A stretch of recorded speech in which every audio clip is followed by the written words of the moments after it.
Bismillahirrahmanirrahim. Assalamualaikum warahmatullahi wabarakatuh. Perkenalkan, nama saya Ivo Ariantini. Saya adalah auditor muda di Inspektorat Kabupaten Belitung. Pada kesempatan kali ini saya akan memaparkan salah satu materi diklat sertifikasi penyuluh anti korupsi yang saya terima dengan judul atau tema korupsi. Izinkan saya untuk menampilkannya dalam bentuk PPT. Baik, di layar Bapak Ibu sudah terlihat judul dari tema pada hari ini, di mana jumlah peserta yang sekarang mengikuti itu terdiri dari 42 desa sekabupaten Belitung. Tujuan daripada pemaparan materi ini adalah agar desa bisa memahami tentang korupsi, teori-teorinya, faktor-faktornya, dasar hukumnya, kriteria atau delik tindak pidananya apa saja, serta dampaknya apa saja. Sehingga nanti ke depannya pemerintah desa bisa berperan dalam memberantas korupsi di lingkungannya. Untuk sistematika penyajian, saya akan menyampaikan secara berurutan, yakni dari pengertian korupsi, faktor-faktornya, teorinya, dasar hukum, kemudian 30 delik tindak pidana korupsi, serta dampak dari korupsi tersebut. Baik, saya akan mulai pemaparan ini dengan menampilkan beberapa kasus korupsi di desa di Kabupaten Belitung sejak tahun 2011 sampai tahun 2020. Dapat kita lihat di layar bahwa 2020 sudah 2 kali terjadi kasus korupsi di desa, yaitu yang pertama Desa Air Ketekok pada awal tahun, di mana putusannya sudah ingkrah dari Mahkamah Konstitusi. Kemudian untuk tahun 2020 pertengahan, kembali ada kasus korupsi di Desa Selat Nasik, di mana proses sampai dengan saat ini masih dalam proses penyidikan di pihak kejaksaan. Masing-masing kasus korupsi ini terkategori merugikan keuangan negara, di mana nilainya mencapai ratusan juta rupiah. Kalau kita lihat sebenarnya korupsi itu apa? Korupsi itu berasal dari bahasa Latin, yaitu corruptio, yang memiliki arti busuk. Bahasa Latin tersebut kemudian dipergunakan dalam bahasa Belanda menjadi corrupti, yang kemudian diadopsi dalam bahasa Indonesia menjadi korupsi. Berdasarkan pasal 2 Undang-Undang Nomor 31 Tahun 1999, sebagaimana diubah ke dalam Undang-Undang Nomor 20 Tahun 2001, menyebutkan bahwa korupsi merupakan suatu tindakan atau perbuatan yang melanggar hukum untuk tujuannya memperkaya diri sendiri, tujuannya untuk memperkaya orang lain, atau suatu korporasi, sehingga menyebabkan kerugian negara. Apa saja faktor dan teori penyebab korupsi? Beberapa ahli menyebutkan bahwa Jack Bolone menerangkan korupsi sering disebut dengan GONE teori. Greed, opportunity, needs, dan expose. Greed itu artinya rakus. Opportunity itu artinya kesempatan. Needs itu kebutuhan, dan expose itu adanya tekanan. Sedangkan Donald R. Creasy menyebutkan bahwa korupsi itu sebagai suatu triangle teori, yaitu 3 faktor yang mempengaruhi korupsi, yakni adanya peluang atau kesempatan yang disebabkan karena adanya lemahnya sistem. Kemudian adanya tekanan atau dorongan, kebutuhan ingin berhidup gaya mewah, ingin memiliki barang-barang tertentu, atau ingin memenuhi membayar hutang misalnya, sehingga mereka akan membuat suatu pembenaran atau rasionalisasi. Pembenaran terhadap korupsi yang telah mereka lakukan, bahwa mereka merasa hal tersebut bukan suatu kesalahan, bukan suatu hal yang tidak boleh dilakukan oleh mereka. Dasar hukum pemberantasan korupsi di Indonesia dimulai sejak zaman Orde Baru, yakni tahun 1998. Sehingga akhirnya lahirlah Komisi Pemberantasan Tindak Pidana Korupsi, yaitu berdasarkan Undang-Undang Republik Indonesia Nomor 30 Tahun 2002. Apa saja 30 delik tindak pidana korupsi menurut Undang-Undang Nomor 31 Tahun 1999 sebagaimana diubah ke dalam Undang-Undang Nomor 20 Tahun 2001.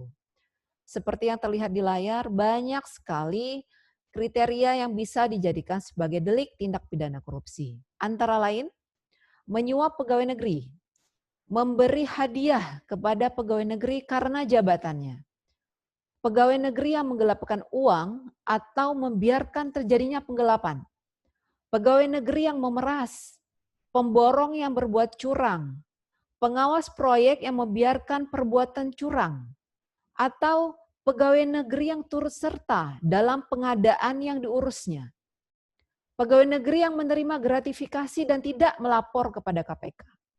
Dari 30 delik tindak pidana korupsi tersebut, disederhanakan menjadi 7 delik tindak pidana korupsi.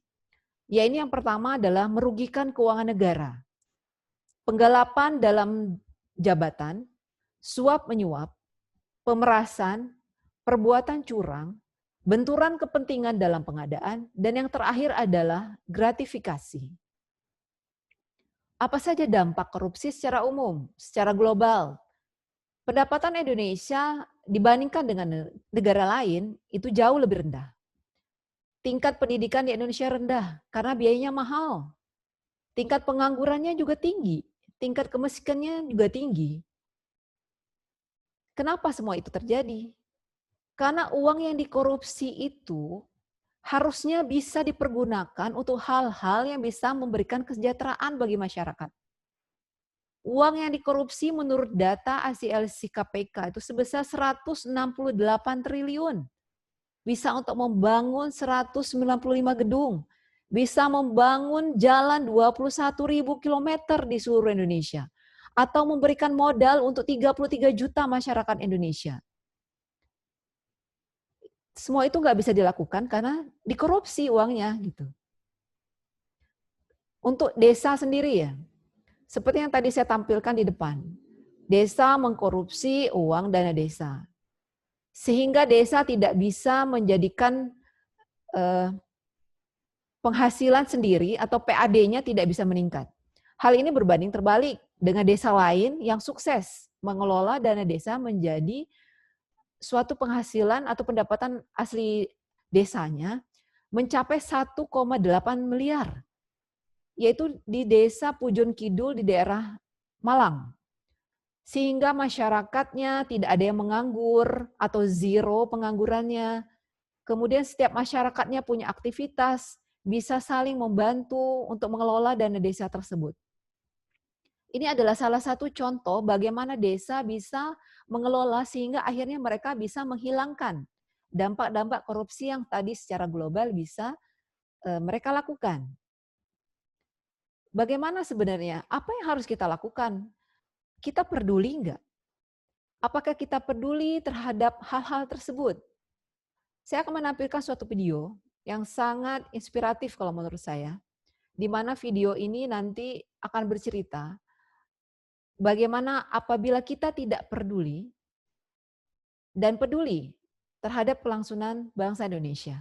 Kita simak bersama-sama ya. Aku peduli, tapi masa depan bangsaku itu bukan yang paling penting buat aku. Duit banyak, hidup senang, posisi jauh lebih penting. Dari keadilan, integritas, moral, aku yakin dan pasti ada harapan negaraku masih menjunjung moral yang tinggi. Tapi itu nggak bakal bertahan. Nafsu lebih dinomorsatukan. Tren menunjukkan anak cucu kita akan menuai kebobrokan kita. Aku nggak percaya Indonesia akan tetap jaya. Memandang ke depan, aku melihat degradasi moral melanda anak muda. Kawin cerai, apa salahnya? Korupsi udah jadi budaya, video mesum, itu mah biasa. Gak bisa dibilang lagi masih ada yang peduli dengan bangsa ini. Udah jelas banget, generasi ini hancur dan gak ada harapan. Sungguh sedih dan konyol kalau kita pikir kita bisa menjadikan dunia ini lebih baik. Tapi kita masih bisa membalikan itu semua. Kita bisa menjadikan dunia ini lebih baik. Sungguh sedih dan konyol kalau kita pikir generasi ini udah hancur dan gak ada harapan. Udah jelas banget masih ada yang peduli akan bangsa ini. Nggak bisa dibilang lagi video mesum itu mah biasa, korupsi udah jadi budaya, kawin cerai apa salahnya, degradasi moral melanda anak muda. Memandang ke depan, aku melihat Indonesia akan tetap jaya. Aku nggak percaya anak cucu kita akan menuai kebobrokan kita. Tren menunjukkan nafsu lebih dinomor satukan, tapi itu nggak bakal bertahan. Negaraku masih menjunjung moral yang tinggi. Ada harapan. Aku yakin dan pasti, moral, integritas, keadilan jauh lebih penting dari posisi, hidup senang, duit banyak. Itu bukan yang paling penting buat aku.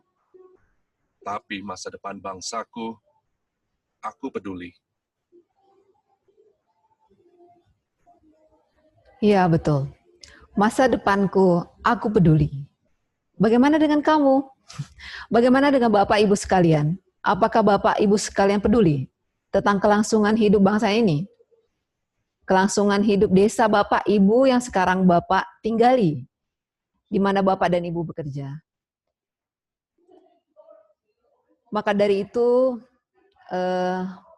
pada akhir dari pemaparan materi ini, saya ingin sampaikan bahwa mari sama-sama kita selaku masyarakat Indonesia untuk peduli, untuk stop korupsi, untuk membangun Indonesia menjadi negara yang lebih baik, di mana Indonesia bersih, transparan, tanpa korupsi.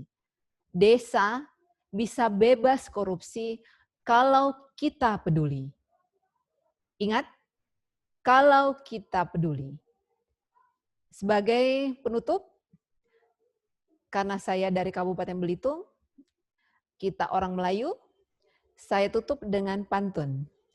Tudung saji tidak berisi, cukuplah isinya sambal terasi.